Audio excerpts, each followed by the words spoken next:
حضور نبی کریم رؤوف الرحیم صلی اللہ علیہ وآلہ وسلم نے فرمایا، بازار میں داخل ہونے کے وقت یہ دعا پڑھ لیا کرو، لا الہ الا اللہ وحدہ لا شریک لہ لہ الملک ولہ الحمد یحیی ویمیت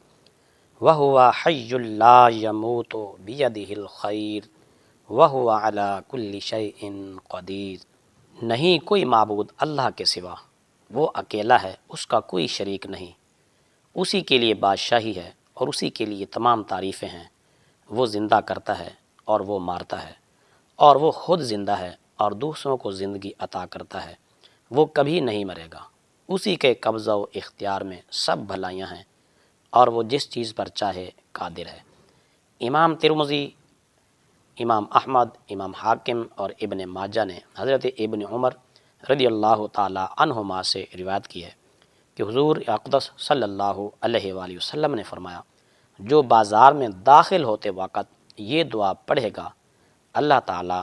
اس کے لیے 1,00,000 نیکی لکھے گا اور 1,00,000 گناہ مٹا دے گا اور 1,00,000 درجہ بلند فرمائے گا اور اس کے لیے ایک گھر جنت میں بنائے گا۔